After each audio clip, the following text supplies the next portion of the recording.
दिवस कर दिवस भा। ये मर्म केवल भगवान को पता है, सूर्य को पता है, चंद्रमा को पता है, बाकी सबको पता नहीं है। महाराज ये हटते ही नहीं। मैं कैसे हूं? भगवान ने कहा चलो मैं आ जाऊंगा द्वापर में।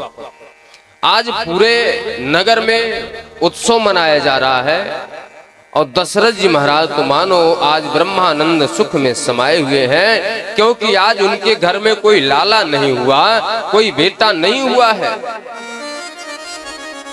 आज उनके घर में स्वयं परमपिता परमेश्वर आए हुए हैं।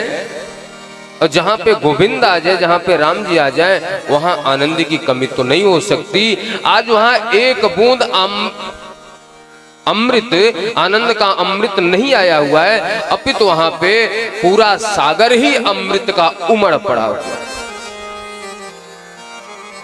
जो आनंद सिंधु सुख रासे, जो आनंद सिंधु सुख रासे, स्वीकार त्रय लोक सुपासे, स्वीकार त्रय लोक सुपासे।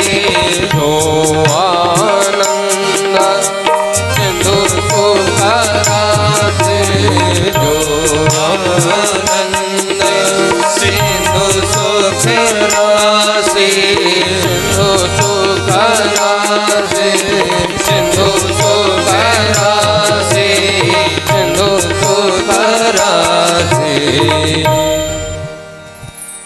जो आनंद सिंधु सुख राशि, सिंधु मतलब सागर, राशि मतलब भंडार। सी करते एक सीके को लो, उसको अमृत में डुबो दो, वो भी अमृत का जो समुद्र है उसमें उस सिक्का को निकालो, से एक बूंद अमृत में पूरा ब्रह्मांड तृप्त हो जाएगा, आनंदित हो जाएगा। वह एक बूंद अमृत यहाँ पे नहीं आया है, अपितु सिंधु सुख राशि पूरा समुद्र ही आज दशरथ जी के आंगन में उमड़ पड़ा।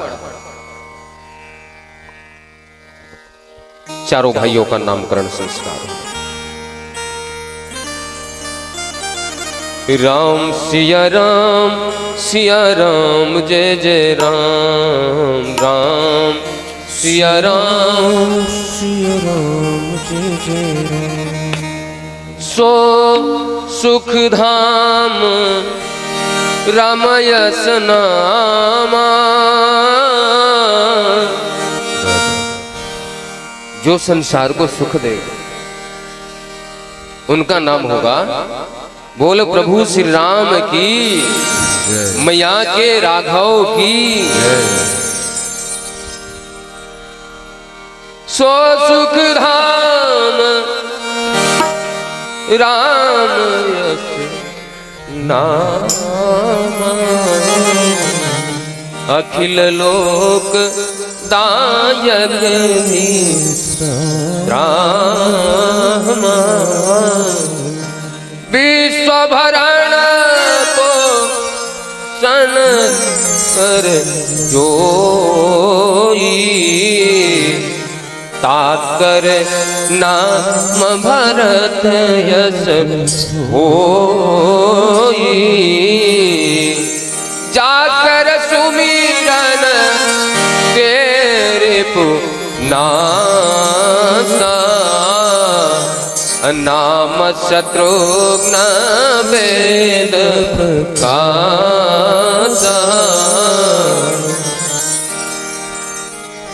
देखिए श्रीमद् भागवत महापुराण में 90 अध्याय की भागवत कथा में 1.5 अध्याय रामचरितमानस की कथा को रखा गया। क्यों?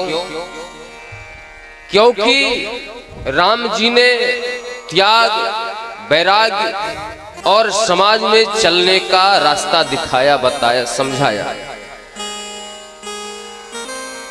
कृष्ण भगवान ने लीला किया। राम जी ने मर्यादा का पाठ पढ़ाया।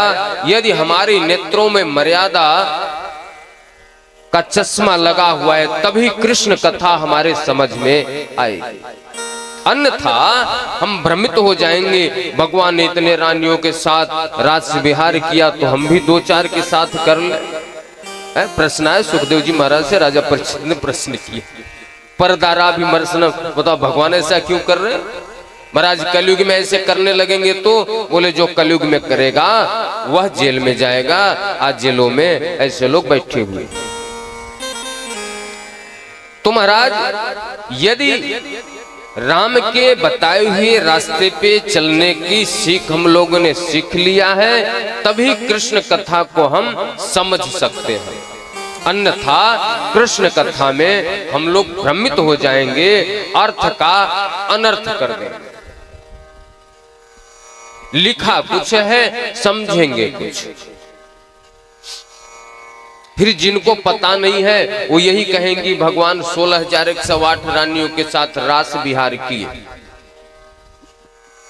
जिन्होंने अध्ययन नहीं किया, जिन्होंने समझदारी से नहीं पढ़ा रास पंचाध्यायी, वो यही कहेंगे सुनी सुनाई बात कि आपके देवता ने तो 16,000 रानियों के साथ नृत्य किया, जबकि ऐसा एक बार भी रास पंचाध्याय में नहीं लिखा।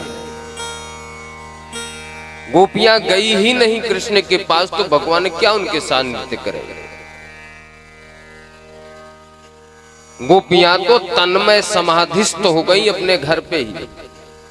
बाकी कथा आएगी, आगे चलेंगे इसमें, रास पंचाध्याय जब आएगा तो उसको देखा जाएगा। तो पहले राम कथा को रखा गया ताकि राम के बताए हुए मर्यादा में रहना सीख लो, इसके बाद ही कृष्ण कथा समझ में आएगी। माता के साथ, पिता के साथ, भाई के साथ, बंधु के साथ, बेटा के साथ, बेटी के साथ, पड़ोसी के साथ, अपने के साथ, दूसरे के साथ कैसे रहना चाहिए, कैसे बोलना चाहिए, कैसे उठना चाहिए, कैसे बैठना चाहिए, सारे मर्यादाओं का ज्ञान कर लो तभी कृष्ण की कथा आपके समझ में आएगी। जो सबको सुख प्रदान करेंगे, जिनका नाम लेकर के सबको सुख मिलेगा, उनका नाम होगा राम। जो विश्व का भरण पोषण करेगा उनका नाम होगा, बोल भरत भैया की। जिनका नाम लेने मात्र से शत्रु का नाश होगा उनका नाम होगा, बोले शत्रुघ्न भैया की। लक्ष्मण जी का नाम लक्ष्मण के,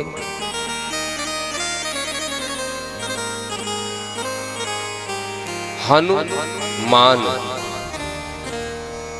हनुमान जी का नाम हनुमान के।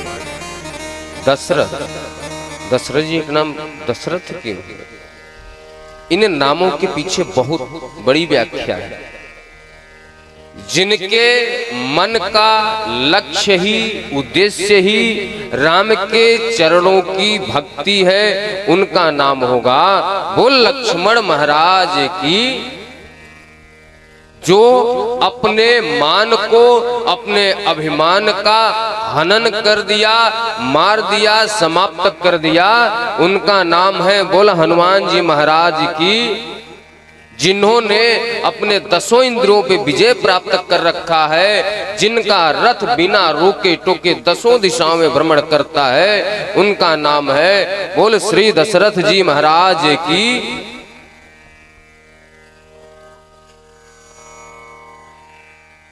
रामकृष्ण दोनों के जीवन में बचपन से ही कष्ट आया। रामचरितमानस की बड़ी बहुत ही संक्षिप्त कथा हो, क्योंकि अभी कृष्ण कथा में चलनी है। बचपन से ही राक्षसों का वध करना पड़ा, साथ में जंगल में भटकना पड़ा। गुरुजी के पास ये यज्ञ की रक्षा किए। यज्ञ रक्षा करने के बाद स्वयंवर गए। स्वयंवर में परशुराम जी के क्रोध को देखना पड़ा। वहां से आए, मैया ने वरदान मांग लिया, फिर वन में भटकना पड़ा। सीता मैया का हरण हुआ। विजय प्राप्त करके आए, किसी ने ताना मार दिया, फिर से माता जी को वन में जाना पड़ा। वन में ही 2 पुत्रों की प्राप्ति हुई। पुत्र मां के साथ थे। जब पिताजी